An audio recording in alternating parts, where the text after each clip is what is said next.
Hi, I'm Bobby. I make music as the Haxan Cloak, and I'm here with Inverted Audio.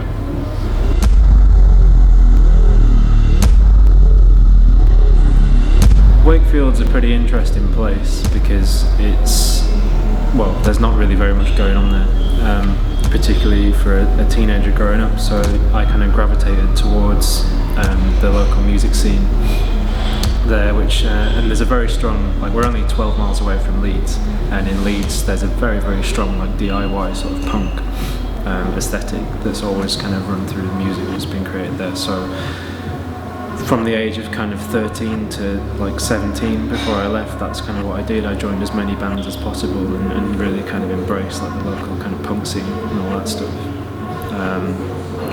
I played guitar until very late on.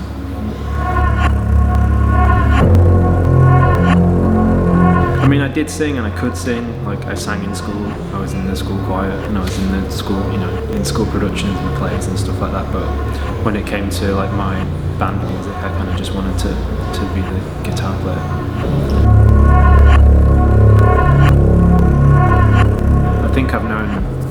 To be honest, I think I've known since I was about 7 years old that music's what I wanted to do. I mean, I come from a very musical family.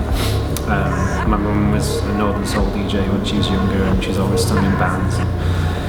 My dad's a guitarist, and he's always, we had a music room in our house where he had an old Atari with MIDI and keyboards and sequencers and all this stuff. So music's just been around me forever, and he put a guitar in my hands when I was 6 for the first time.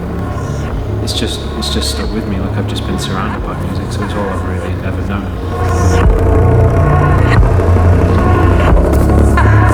My brother's very responsible for shaping a lot of my sort of musical aesthetic because he's 8 years older than me. So when I was 8 and he was 16, he was really heavily into he'd listen to Napalm Death, but then the Red Hot Chili Peppers and also Ice Cube and Snoop Dogg. So I just had this plethora of music just bombarding me all the time when I was a kid.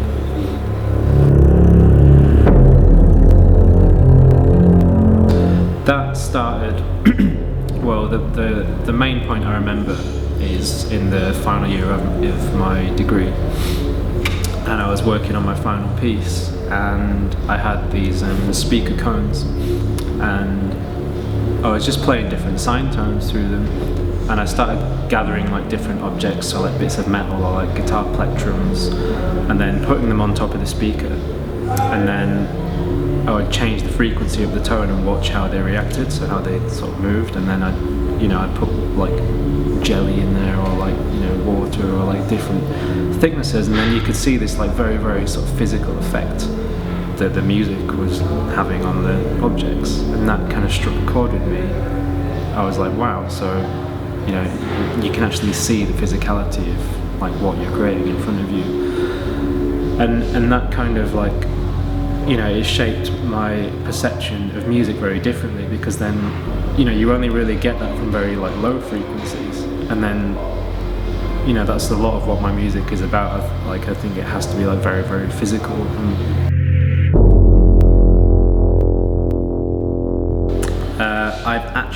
I've never seen that film.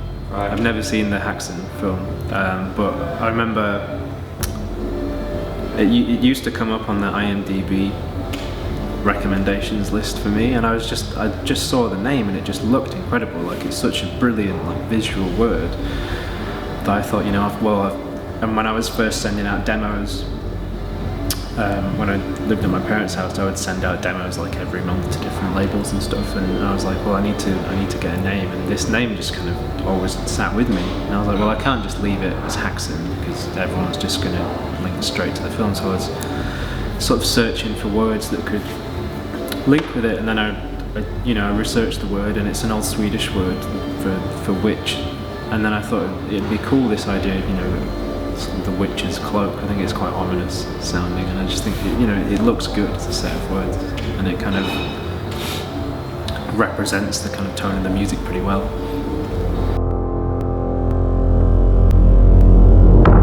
My last record was I don't really like to use the term concept record, but I think once I'd recorded the music and I started to arrange it, a very sort of clear story started to emerge, And I kind of once I'd made the songs, I then crafted the narrative of the record around the story of this character. And it's basically about his journey like towards death, which is why like the end of the record is kind of like this choral sort of requiem. And so the next record, Excavation, like that carries off from the exact point where the record ended.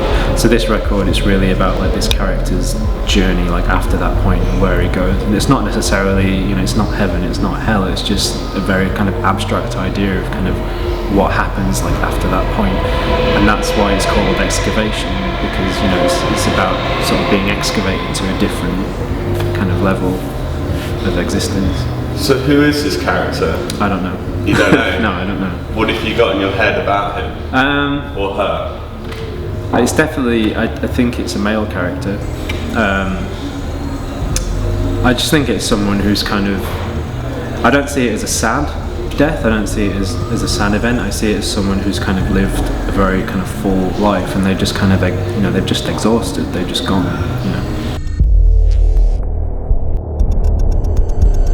I mean, this is very interesting because it's obviously a thread which I'd quite like to continue, and I feel like the last record and with this record, they're very kind of defined things which, get spoken about a lot. I think everybody has their own perception of life and death, do you know what I mean? They're very sort of basic human things. But where Excavation would lead off, that then gives you scope to do anything, doesn't it? I can kind of go anywhere I want with this next record. So in answer to that, I don't really know where it's going, but I think it's going to be somewhere very different. I personally am very able to find sort of comfort within like discomforting things. So, it's like if you I used to do things as a teenager where I'd find like immensely scary films, and I'd wait until my parents went out and I was in the house on my own and it was nighttime, and I'd sit in my bedroom and I'd put headphones on and I'd just watch them on my own with no lights on, and I knew I was going to be terrified, but it's also the adrenaline that you get by like pushing yourself into that situation. And I think you can find out things about yourself that you never knew about by placing yourself in those situations. And I think that's a lot of what I kind of get with my own music is, sometimes I'll be in writing for 5-6 hours a day, and by the time that's up I feel exhausted, like absolutely pummeled. And I think, why shouldn't you try and do that?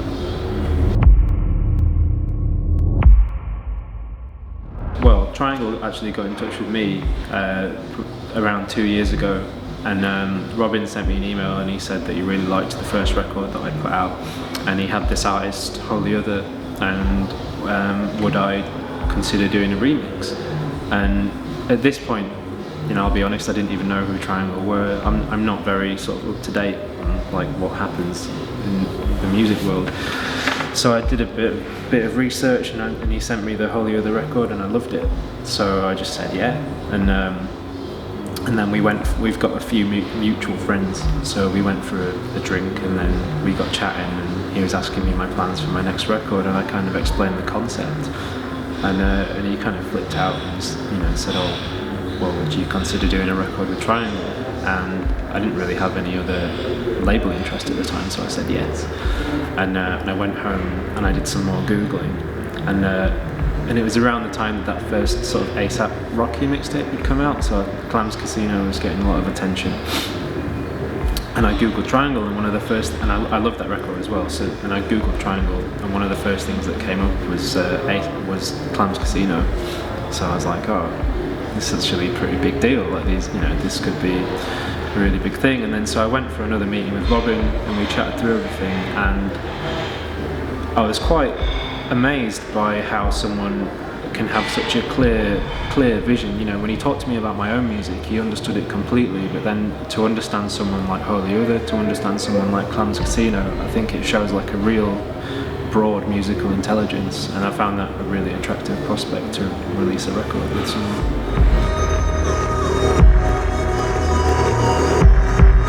I mean, it's quite a difficult question because I feel like I've achieved so much already. Like, I didn't ever imagine that anyone would would listen to my music, let alone, you know, care about it so much as to even ask me to do an interview. So I think, you know, all I can hope for is that it just keeps going, and that, you know, I can be honest with myself and people will still like what I create. With live shows, I've found it quite a hard thing to get comfortable with, because obviously it's not a very it's quite challenging music to a lot of people, I would imagine, because it's not, you know, it's not a very familiar sound palette and not very familiar like frequencies and stuff. And so, I mean, I recently did a tour with Liars, and I had a bit of a battle with myself, and I kind of said, well, you know, are you going to go out and, because I've been sort of trying dancier things as well live, because I've got a big interest in dance music. And I said, you know, are you going to go out on this tour and are you going to play things that's absolutely 100% going to get people moving, or are you going to do something where you go like, well, if there's 10 people left at the end of the night, you know that they've stuck with you and they've been on a journey, and that's what I did. And I kind of did this, you know, I've got a set which I think is very challenging, and it kind of went down pretty well, I think, because it's, you know, I tried to make it as kind of visceral and physical as possible, and people seem to, you know, even if they didn't like it, I think because it kind of grabs you, I think people were able to kind of just stand there and stare at it, you know.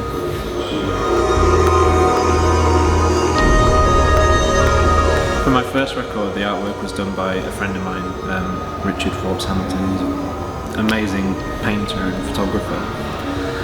And so I went back to him for this record because I think he understands what I do like perfectly, sometimes more than I do visually. And he sent me through a sort of pitch with lots of references in it and stuff. And it's a really difficult thing, kind of.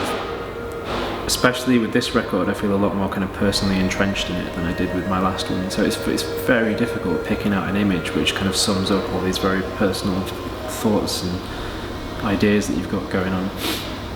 But one of the photographers in the pitch that he sent me, he's called Cody Cobb, and he had one photo which was really great. So I googled him and I went on his Flickr and I was just cycling through the images, and then the one with the noose kind of came up, and it just kind of struck me. I just had to stop, and I was like, that's the one, that's what I want. And it just summed everything up like in one image for me about the record, because it's not as simple as it just denoting like death, you know, the hangman's noose or something. It's also it's suspended in air and it's weightless, and that's kind of what this record is about. It's about somebody who's not part of the ground anymore, you know, he's off somewhere else and you don't know where he's going.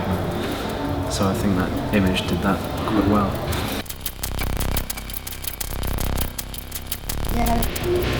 I mean, I've only got one, which is my bedroom.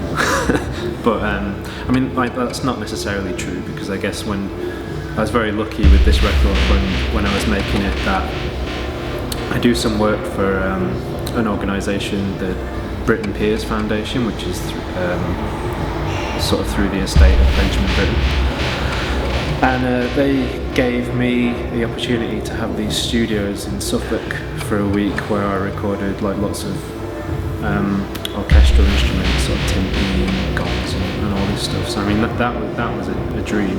But I mean, generally it's not really about the environment in which I record in, it's more about the headspace that I'm in, because with this record, like there's such a very sort of heavy concept to it, and I was very aware of not being influenced by anything around me, because I wanted it, you know, it's, when you're talking about like this journey, it's such a kind of personal affair, and I was very much in the headspace of this character for months and months, when I was, you know, it drove me mad, like it's insanely personal. So I think to actually get yourself into that mentality is the main thing, you know, to kind of sit down and, you know, just immerse yourself. And, you know, and I'd sit, you know, and I'd work on this record from 8 in the morning till, you know, 9, 10 in the evening, like every day. This music to me is really about It's about not having any influences, and it's about, it's almost, in a sort of cheesy way, it's almost like a sort of musical meditation, because it's just about finding this clear channel between what's going on in here and then what's going on here. It's a sort of clear conception between like what you're thinking about and then what actually comes out the other end.